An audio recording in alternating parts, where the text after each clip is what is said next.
ആദിയിൽ വിശ്വം മെനഞ്ഞു മോദ സൃഷ്ടി ചെയ്താദാമിനെയും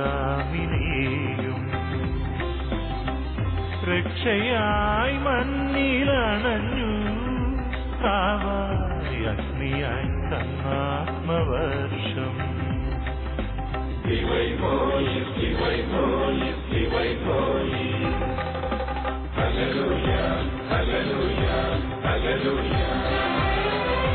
ഹല്ലേലൂയ ഹോശാന സ്തോത്രഗീതിയ എല്ലാരും വാഴ്ത്തുന്നൊരത്വൈകനാദം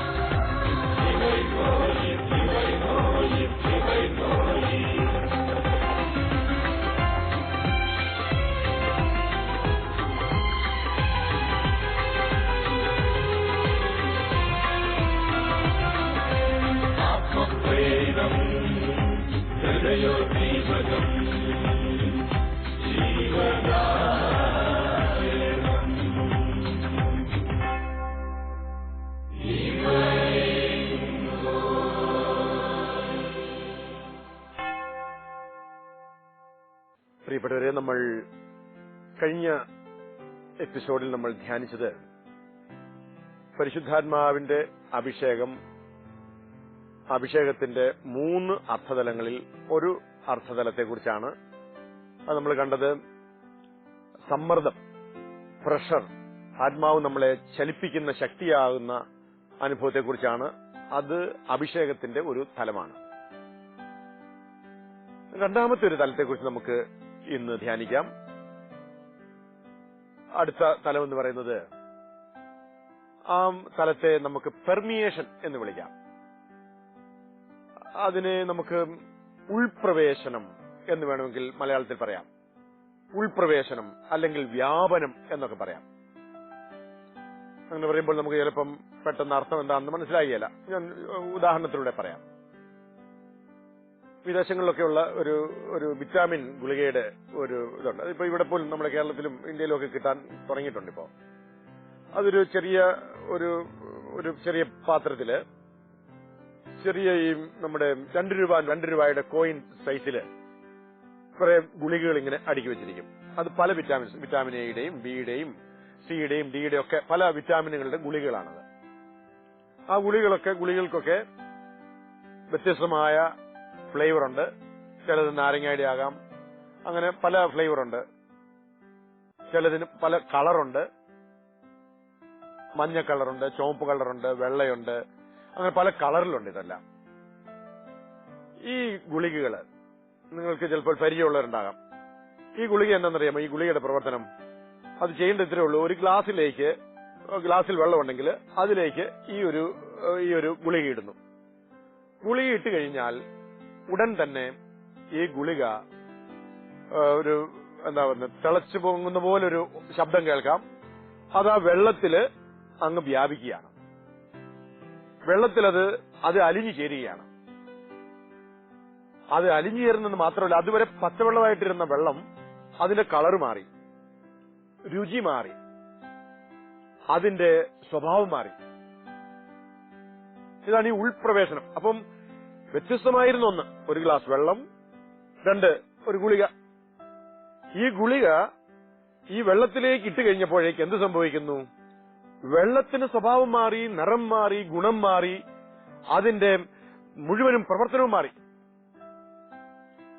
അല്പം കഴിയുമ്പോൾ 1 മിനിറ്റിനുള്ളിൽ നോക്കിക്കഴിഞ്ഞാൽ നിങ്ങൾക്ക് ഈ ഗുളിക കാണാൻ പറ്റിയല്ല. ഈ ഗുളിക പൂർണ്ണമായും അതിൽ അലിഞ്ഞു ചേർന്ന് കഴിഞ്ഞു. ഫ്ലറൌസ്തെ എന്ന് പറയുന്ന ഗ്രീക്ക് വാക്കിന്റെ, അതായത് നിറയുക, പൂരിതമാവുക എന്നതിനു വേണ്ടി എഫേസൂസ് ലേഖനം 5:18 പൗലോസിലെ ഉപയോഗിച്ചിരിക്കുന്ന ഈ പ്ലെറൗസെ എന്ന വാക്കിന് ഈ ഒരു അർത്ഥം കൂടെയുണ്ട്.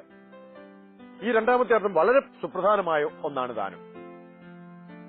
ഉൾപ്രവേശനം ചെയ്യുന്നു. പരിശുദ്ധാത്മാവിനെ സ്വീകരിച്ച ഒരു വ്യക്തി, ആ വ്യക്തിയുടെ സ്വഭാവം മാറും, ആ വ്യക്തിയുടെ ഗുണം മാറാൻ തുടങ്ങും, ആ വ്യക്തിയുടെ നിറം മാറും. ഇത് മാറാതെ പരിശുദ്ധാത്മാവിനെ സ്വീകരിച്ചു എന്ന് പറയുന്ന വ്യക്തി പഴയ മനുഷ്യനായി തന്നെയാണ് തുടരുന്നതെങ്കിൽ, പഴയ മനുഷ്യന്റെ അതേ സ്വഭാവങ്ങൾ വീണ്ടും തുടരുന്നെങ്കിൽ അത് അഭിഷേകം എന്ന് വിളിക്കാൻ ബിബ്ലിക്കലി സാധിക്കില്ല, വേദപുസ്തകപരമായി സാധിക്കില്ല. അതുകൊണ്ട് പറഞ്ഞത് അഭിഷേകം എന്ന് പറയുന്ന ഒരു പ്രവൃത്തിയോ അല്ലെങ്കിൽ എന്തെങ്കിലും കിട്ടിയ ഒരു അനുഭവത്തെ കുറിക്കുന്ന ഒന്നല്ല. പിന്നെയോ വീണ്ടും വീണ്ടും സ്വീകരിക്കുകയും അത് സ്വീകരിച്ച വ്യക്തിയിൽ ഉൾപ്രവേശനം നടത്തുകയും ചെയ്യുന്ന അനുഭവമാണ്.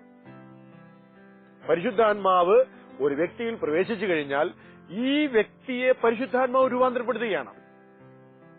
കുടിയനായിരുന്ന വ്യക്തി, വ്യഭിചാരം ചെയ്തുകൊണ്ടിരുന്ന വ്യക്തി, കള്ളം പറഞ്ഞുകൊണ്ടിരുന്ന വ്യക്തി, മോഷ്ടിച്ചുകൊണ്ടിരുന്ന വ്യക്തി, നുണ പറയുന്ന വ്യക്തി, മറ്റുള്ളവരെ ഉപദ്രവിക്കുന്ന വ്യക്തി, കുറ്റം പറയുന്ന വ്യക്തി, വിമർശിച്ചുകൊണ്ടിരുന്ന വ്യക്തി, എല്ലാറ്റിലും കുറ്റം കാണുന്ന വ്യക്തി, പരദൂഷണം പറഞ്ഞുകൊണ്ടിരുന്ന വ്യക്തി, നോക്കുക, പരിശുദ്ധാത്മാവിനെ കിട്ടിക്കഴിഞ്ഞപ്പോഴേക്ക് അവന്റെ രൂപം മാറി, അവന്റെ സ്വഭാവം മാറി, ഗുണം മാറി, ശീലങ്ങൾ മാറി, ജീവിതം മാറി.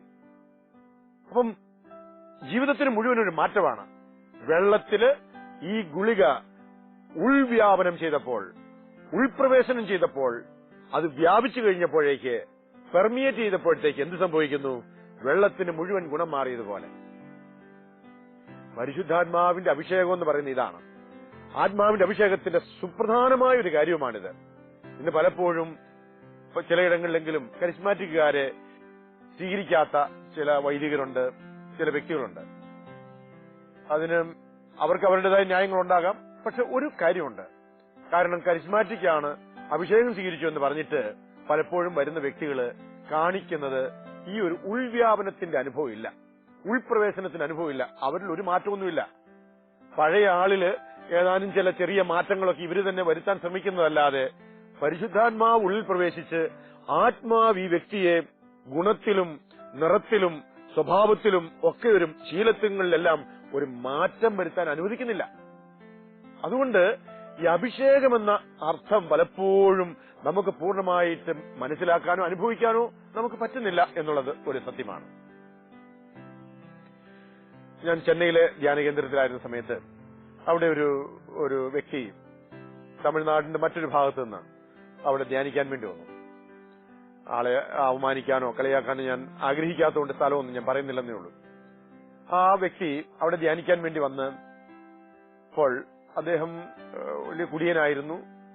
മാത്രമല്ല അദ്ദേഹം പള്ളിയിൽ കയറിയിട്ട് 10-17 വർഷങ്ങളെങ്കിലും ആയിട്ടുണ്ട്. പള്ളിയിലൊക്കെ ഇടവോ പള്ളിയിലൊക്കെ പോയിട്ട് 10-17 വർഷമായി പള്ളിയിൽ പോക്കോ കുർബാനയോ ഒന്നുമില്ല. കത്തോലിക്ക കുടുംബമാണ് അദ്ദേഹം, പക്ഷേ പോകാറില്ല. ധ്യാനത്തിന് വന്നു, ആരോ കൊണ്ടുവന്നതാണ്. ധ്യാനം കൂടി അദ്ദേഹം അഭിഷേകം സ്വീകരിച്ചു എന്നാണ് പറയുന്നത്.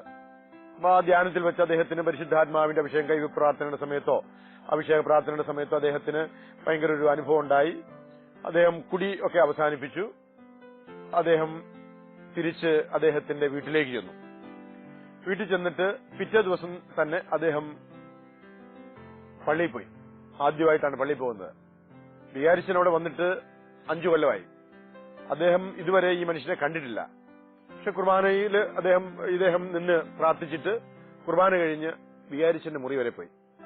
വികാരിച്ചന്റെ മുറി ചെന്നിട്ട് അച്ഛനോട് അദ്ദേഹം പറഞ്ഞു, അച്ഛന്റെ കുർബാന അതൊരു ഭക്തിയില്ലാത്തൊരു കുർബാനയാണ്, ഇച്ചിരൂടെ ഒരു ഭക്തിയും ഒക്കെ വേണം എന്ന് പറഞ്ഞു. അപ്പം സാറിന് വികാരിച്ചൻ അത് അത്ര പിടിച്ചില്ല. വികാരിച്ചൻ ചോദിച്ചു, താൻ ആരാന്ന് ചോദിച്ചു. അപ്പം അദ്ദേഹം പറഞ്ഞു, ഞാൻ ഈ ഇടവകയിൽ തന്നെയുള്ള ആളാണ്. അച്ഛൻ പറഞ്ഞു, ഞാൻ 5 കൊല്ലമായി വന്നിട്ട് ഇയാൾ ഇതുവരെ കണ്ടിട്ടില്ലല്ലോ. അവൻ പറഞ്ഞു, ഞാൻ 5 അല്ല 17 കൊല്ലമായിട്ട് പള്ളി വരാത്ത ഒരാളെ തന്നെയാണ്.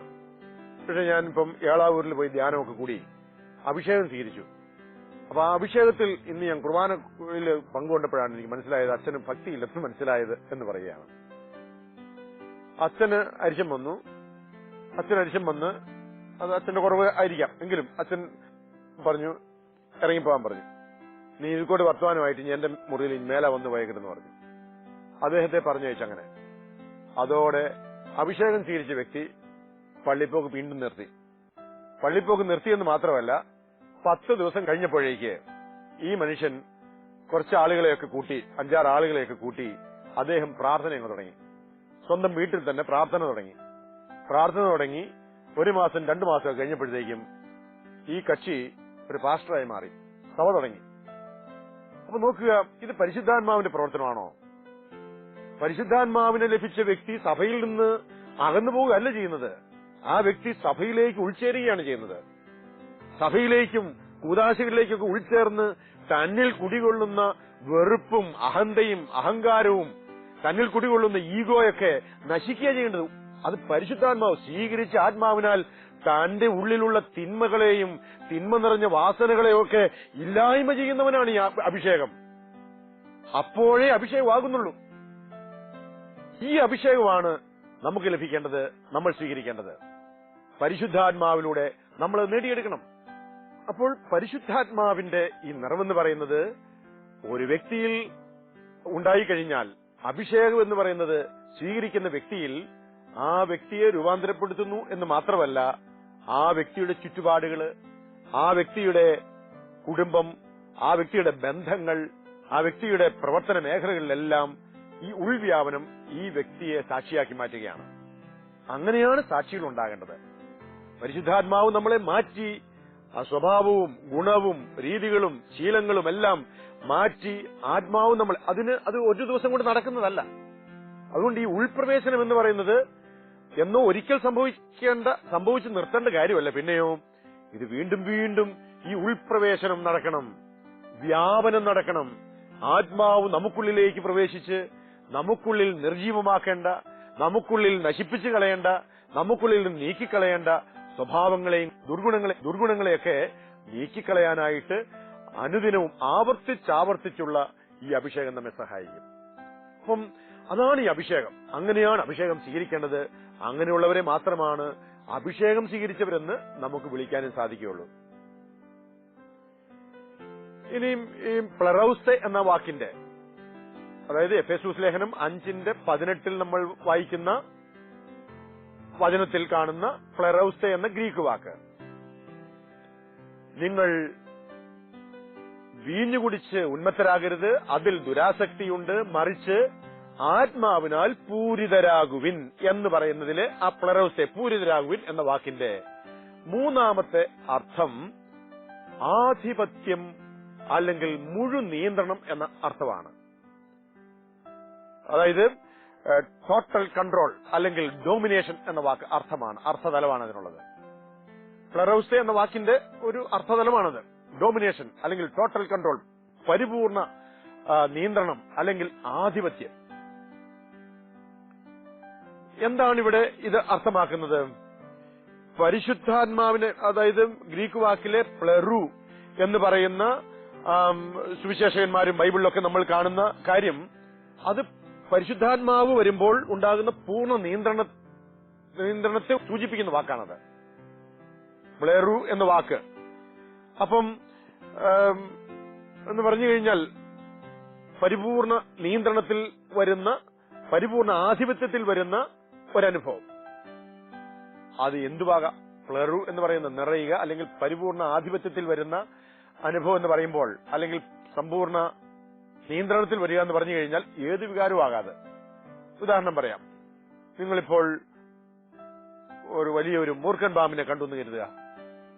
മൂർഖൻ പാമ്പ് നിങ്ങൾ പെട്ടെന്ന് പ്രതീക്ഷിക്കാത്ത സമയത്ത് ഒരു സ്ഥലത്ത്, പ്രതീക്ഷിക്കാത്ത സ്ഥലത്ത് നിങ്ങൾ പാമ്പിനെ കണ്ട് പാമ്പ് ഇങ്ങനെ പത്തി വിടർന്ന് നിന്നു കഴിഞ്ഞാൽ നിങ്ങൾക്കുള്ളിൽ ഉണ്ടാകുന്നത്, നിറയുന്നത് എന്താണ്? സ്നേഹമാണോ? അല്ല. പാമ്പിനോട് സ്നേഹമൊന്നുമല്ല. പിന്നെയോ നിങ്ങൾക്കുള്ളിൽ നിറയുന്നത് ഭയമാണ്. നിങ്ങളുടെ ഉള്ളു മുഴുവൻ, നിങ്ങളുടെ ശരീരവും മനസ്സ് മുഴുവനും നിറഞ്ഞിരിക്കുകയാണ്. ഇപ്പോൾ പ്ലറൗസ്തിയാണ്, നിറഞ്ഞിരിക്കുകയാണ്. നിങ്ങൾ വലിയ ശക്തനായ ആളായിരിക്കാം, നിങ്ങൾ ഭയങ്കര അഭ്യാസിയായിരിക്കാം, നിങ്ങൾ ഒത്തിരി കഴിവുള്ള വ്യക്തിയായിരിക്കാം, നിങ്ങൾക്ക് ഒത്തിരി ധൈര്യമുള്ള വ്യക്തിയായിരിക്കാം. ശരീരവും മനസ്സും മുഴുവനും ഈ ഭയം കൊണ്ട് നിറഞ്ഞിരിക്കുകയാണ് ഇപ്പോൾ. ഇതാണ് പ്ലറൗസ്തെ. അത് കോപമാകാം, കോപം കൊണ്ട് നിറയും. ചിലപ്പോൾ ഭയങ്കരമായിട്ട് കോപം വരുന്നു. ആ കോപം വന്നിട്ട് എന്ത് സംഭവിക്കുന്നു? പ്രഷർ കൂടി, അല്ലെങ്കിൽ ഷുഗർ കൂടി, അല്ലെങ്കിൽ കുറഞ്ഞു.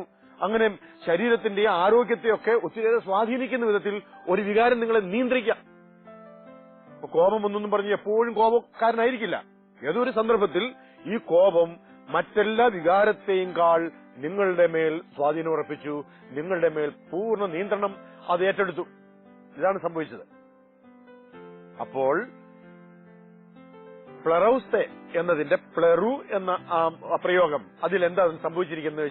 അതിലൂടെ ഉള്ള അർത്ഥതലം ഇതാണ്: നമ്മളുടെ സമ്പൂർണമായ നിയന്ത്രണം അത് ഏറ്റെടുത്തു, അല്ലെങ്കിൽ സമ്പൂർണമായ ആധിപത്യം അത് ഏറ്റെടുത്തു എന്നുള്ളതാണ്.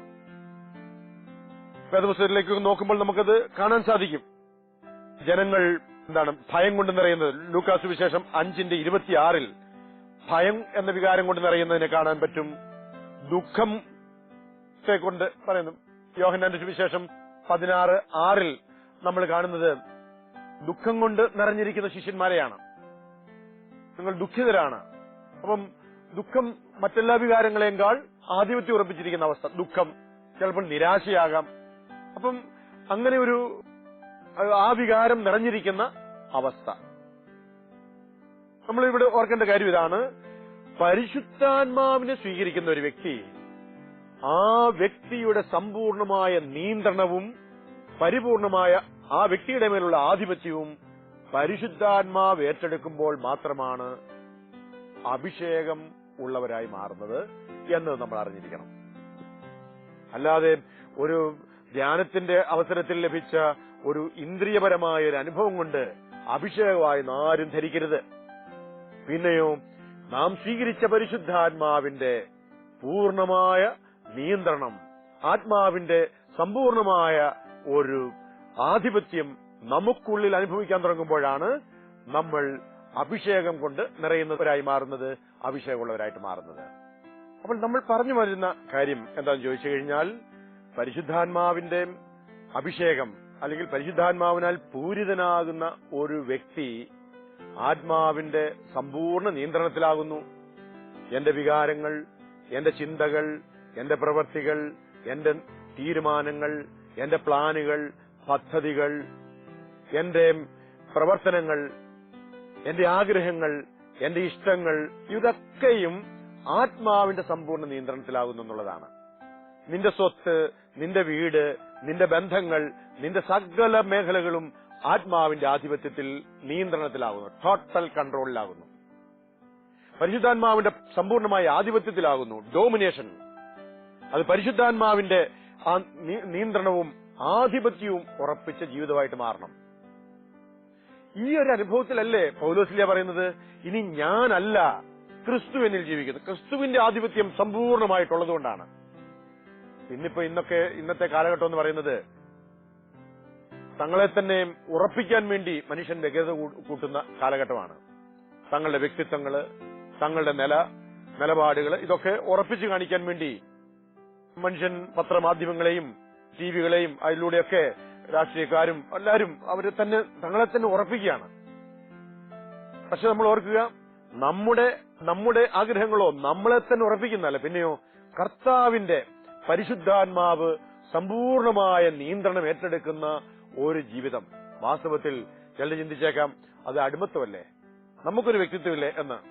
പക്ഷേ ക്രിസ്ത്യാനിയുടെ വ്യക്തിത്വം എന്ന് പറയുന്നത്, യഥാർത്ഥമായ ഒരു ക്രിസ്ത്യാനിയുടെ വ്യക്തിത്വം എന്ന് പറയുന്നത് ഈ ആത്മാവിന്റെ സമ്പൂർണ്ണ നിയന്ത്രണത്തിൽ വരുമ്പോഴുള്ള അനുഭവമാണ്. ആത്മാവിനാൽ, പരിശുദ്ധാത്മാവിന്റെ പ്രവർത്തനത്തിലൂടെ രൂപീകൃതമായ സ്വഭാവം.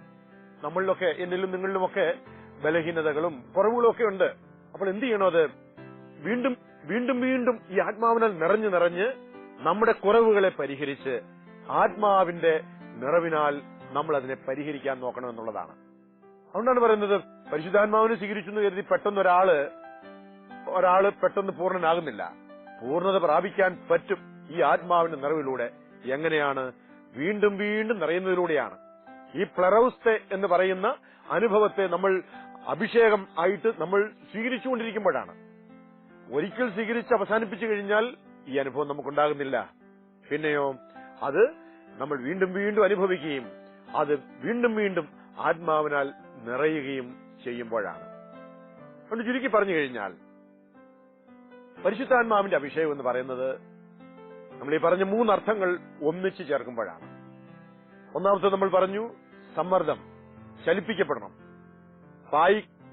പായ്ക്കപ്പലിന്റെ പായുടെ മേലടിക്കുന്ന കാറ്റുകൊണ്ട് ഈ കപ്പൽ ചലിക്കുന്നത് പോലെ നമ്മുടെ ജീവിതമാകുന്ന ഈ കപ്പലിനെ പരിശുദ്ധാത്മാവാകുന്ന ആ കാറ്റ് എവിടേക്ക് വീശുന്നു എന്നറിയില്ല എന്നാണ് പരിശുദ്ധാത്മാവിനെ കുറിച്ച് തന്നെ ഈശോ തന്നെ പറയുന്ന കാര്യം. അപ്പൊ ആ കാറ്റ് നമ്മുടെ മേൽ അടിച്ച് നമ്മളെ ചലിപ്പിക്കണം. നമ്മളിൽ ചലിക്കേണ്ടതിനെ ചലിപ്പിക്കണം.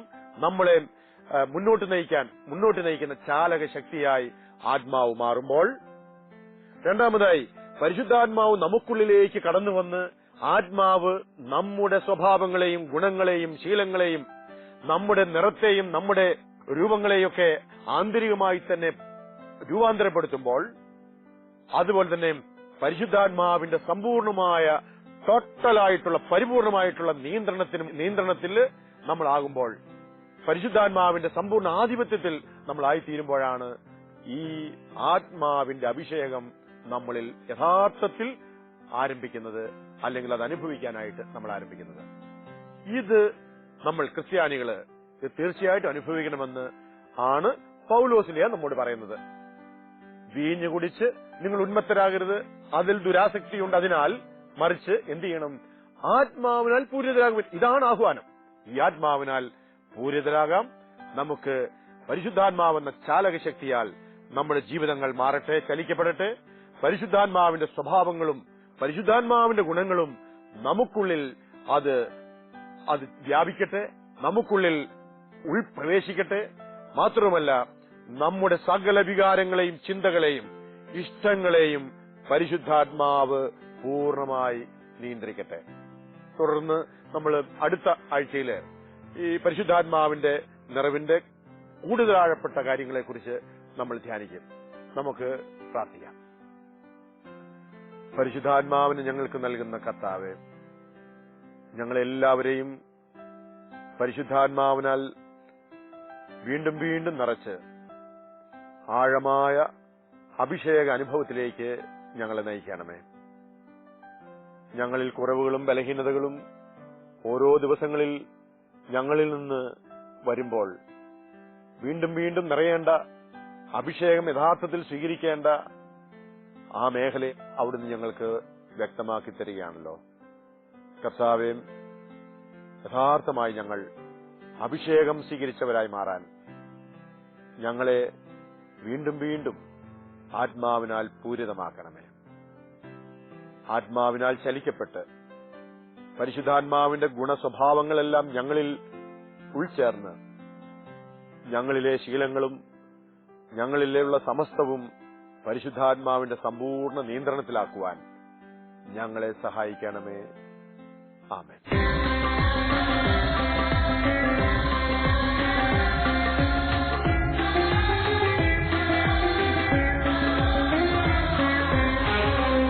സ്വർഗമാക്കി നിറഞ്ഞൊരു നാദം,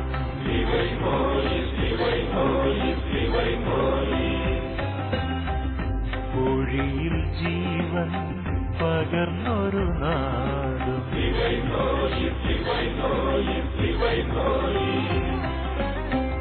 ചെങ്കടൽ രണ്ടായി പകുത്തൊരു നാദം, അന്നമായി മന്ന ഒഴിച്ചൊരു നാദം, മഹിയിൽ വന്നു പിറന്നൊരു നാദം, കുരിശിൽ രക്ഷയൊരുക്കിയ നാദം, മരണം പോലും ഭയന്നൊരു നാദം, കരുണാമാരി ചൊരിഞ്ഞൊരു നാദം, ഒഴുകി ഒഴുകി ധരയിൽ നീല നീലെ മനുജ ഹൃദയം തേടി തേടി നിരതം, ഫലം നൽകാൻ തുടികൊള്ളും വചന ശബ്ദം, ജീവശബ്ദം, സ്നേഹശബ്ദം, ദൈവശബ്ദം, ആത്മപ്രേരിതം, ഹൃദയോദ്ദീപകം, ജീവദാ